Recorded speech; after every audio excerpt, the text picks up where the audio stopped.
Welcome to Principles of Microeconomics. I am your professor, Dr. Terry Eland, coming to you from home to wherever you are. Sit back, relax, and enjoy the economic ride. So today's audio podcast is based on the first segment of this class, and it's just to kind of get you guys thinking about economics a little bit. So the big idea here is understanding the key concepts such as what's to expect in microeconomics versus macroeconomics, what is the big concept of opportunity cost, a little bit of mathematics, and discussing the production possibilities frontier, which will be used in the following segment on trade. So first and foremost, when we think about economics, there's two big groups. There's microeconomics, which looks at how households and firms make their decisions while they interact in the markets. And then there's macroeconomics, which is what you'll often hear about on the news: inflation, unemployment, gross domestic product, economic growth, going through recessions, booms, busts, monetary policy, fiscal policy, interest rates, exchange rates, and whatnot. So macroeconomics is not the subject of this class. You might be registered in it as well. But overall, macroeconomics looks more at global kind of phenomena, whereas microeconomics, what we're really trying to dive into here is understanding how society manages its scarce resources to satisfy unlimited wants. So the big idea here is that when I think of economics and I think about how to describe it to people who haven't really taken economics and just think of economics as everything I just mentioned that are in macroeconomics, so inflation and whatnot, I'd say the fun thing about economics is understanding how people make the decisions. So it's whether it's individuals or firms, we're trying to understand how people make their decisions.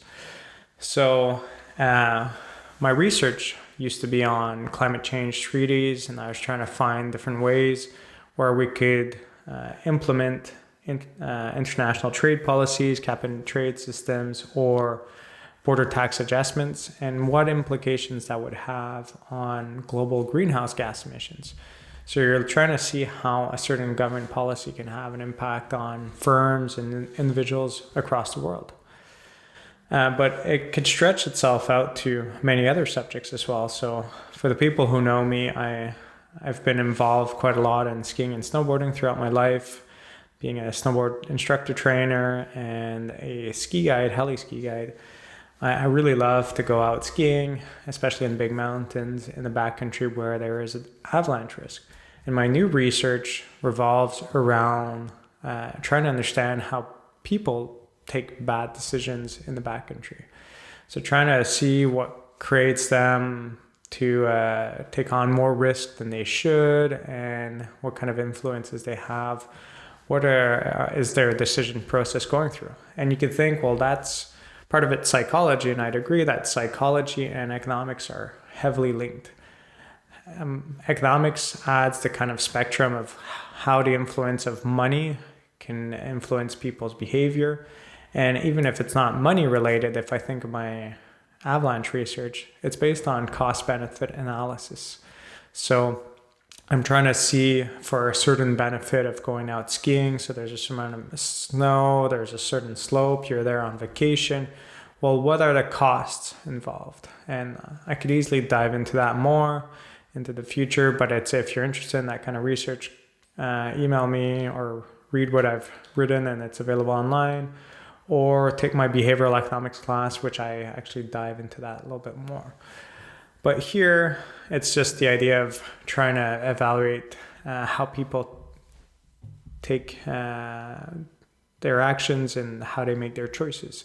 So economics is seen as a science of choices. And overall, when we do economics, there's different ways of doing so. We could build models, and we could try to do empirical research, which kind of looks at what's been done in the past, like if there's a gun law that was adopted in a certain year, and trying to see what the impact on homicides could be. Well, we could try to run a statistical analysis with homicides before and after and try to see if there's a statistical link. So if ever you've listened to or read the book Freakonomics, you'd see a lot of those interesting things. There's also theoretical economics, so we're trying to build theories that apply to real world events. And then there's also modeling, which I've done in my master's degree with carbon tariffs. So overall, we're trying to develop a theory, and through observations, we're trying to verify that theory. And if it's verified, then it's stuff that you'll learn and stuff that you'll see in class. So the big concept, when I speak to some people who've graduated, friends of mine who've graduated and are working in the real world now and different sectors, one of the concepts that people say that they enjoyed and they kind of apply in their life is the concept of opportunity cost. And it's a very important concept in the sense that you can't just take a decision on its own and say, well, I'll do this, it's worthwhile for me to do it. You always have to think about what you're giving up.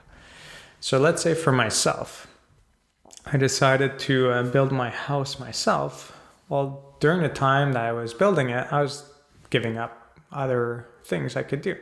Those other things could have been leisure time, so like just sports and having fun and getting fit and doing competitions or whatever. But there's also the aspect that maybe this time that I was using working on my house, I could have been teaching overloads, I could have been working on research projects, I could have been working on setting up a new business and could have generated revenue with all that money. I could have used that time to invest in the stock market. I have a finance degree as well. So there's a lot of things I could have done with that time. So it's not true to say, well, I'll just build my house myself. It doesn't cost me anything. There's always a certain cost associated to any of your actions, whether it be a fun action or a work type action. That time and that money that you spend, it cannot be used elsewhere. So your opportunity cost, which is your kind of a very important concept, is what is your next best alternative. So if I give you $1,000 to buy at a shopping center, well, you could decide to buy like a computer worth $1,000, or you could decide to buy 1,000 chocolate bars or something else. Well, obviously, if you're hesitating between a computer and something else, probably your next best alternative is not 1,000 chocolate bars. It will actually be something else. So you might be hesitating between going on a week-long holiday with friends or buying a computer or extending the use of your computer to go out with friends. So you're making a conscious choice. As soon as you choose one, that is your choice. And whatever you give up is your opportunity cost. So it's that time that you waste, that resource that you waste to do something else. So anytime you see any of these concepts, think about the opportunity costs. Like the other classic example I give is just you guys studying. When you study, there's a certain cost involved, like you have to pay for your tuition and books and everything else. But your opportunity cost is the work, the money that you're not earning, working, the years of experience that you're not accumulating. So maybe an employer wants someone with 3 years experience, but you decide to go to university, so you can't accumulate those years of experience. So there's a lot of costs involved. And maybe when you think about your costs and your benefits, you're going to decide, well, a bachelor's degree is perfect for me. And some other people, they'll do a master's, and some other people, they'll do a PhD. It all depends what you want and how it kind of works out with your game plan. Sometimes it makes sense to study more, and sometimes it just doesn't. Those extra years of experience make more sense for job opportunities and whatnot. And so there's many other examples you could see in the videos as well. Then there's this whole idea of mathematics, understanding exogenous and endogenous variables or independent variables. I'll let you guys go through that in the kind of video slides. And then the last concept here revolves around that concept of opportunity cost, is production possibilities frontier or production possibilities boundary, and something that we'll be using in the trade example. The whole idea here is when you decide to produce more of a certain good, let's say you have a piece of land and you have a certain amount of machinery to do agricultural work, but you also have machinery to produce t-shirts. Well, if you have a set amount of workers working for you and that's all you have access to, and a set amount of resources, well, you could decide to devote more of your time and resources to producing agricultural products, or you could produce more t-shirts, but there is a choice. And it's the same thing going on like in the COVID pandemic. You had certain firms that just spent a lot more energy and time producing masks or producing vaccines. Well, those pharmaceutical companies, if they're producing vaccines and they're using machines and people to do so, well, they have less time to produce pills and whatever else that they were already producing. Same thing for the companies producing masks. So as soon as you produce more of something, you're producing less of something else for a fixed amount of resources. So here the thing that's important to keep in mind is we're portraying the relationship between production possibilities of two different goods, but for a fixed amount of resources. So we're not able to hire more people. It would kind of change the whole diagram. In reality, we can, but this is just a simplified version where you have a set amount, and it just helps see that trade-off. Obviously, if you hire more people, the production possibility is going to kind of shift out, and it's just going to give you more possibilities of one good or the other, or more of one good and keeping the other one constant. But overall, just keep it simple and just assume that all those other things are held as constant for now, and see the relationship between the two. So this relationship can be constant, which means that you have the same trade-off all the time. So every time you decide to produce an extra t-shirt, you're giving up a pound of potatoes, but it could actually be changing. And the trade example will be using constant opportunity costs, but in reality, increasing opportunity costs also makes sense in the sense that if you have everyone that's working for you is producing potatoes, well, as soon as you take a few people away and you have them producing shirts, they're going to be very productive at doing so because they'll have access to every single machine out there. They won't have anyone in their way, and they'll be able to specialize pretty rapidly and get a lot of production. But as you put more and more people there, then you might have people that are just kind of sweeping the floors and getting materials, and they're not the most efficient, they're not the most useful, because you have this fixed amount of resources, the resources being kind of your machinery and everything else. Same thing goes if you started from a situation where everyone was producing t-shirts and you went to a situation where some are producing potatoes. Well, they have access to all the machinery and everything else required, and then they'll be able to harvest quite a lot because maybe the potatoes were already planted and they just kind of have to pick them up. They might bruise a few on the way, but they're going to be able to get a lot rapidly. If you think of cherry picking or apple picking or anything else, the first apples are always quick to get. It's the remaining few after a few people have gone through that become slower and slower to get. So it's that kind of idea that happens there.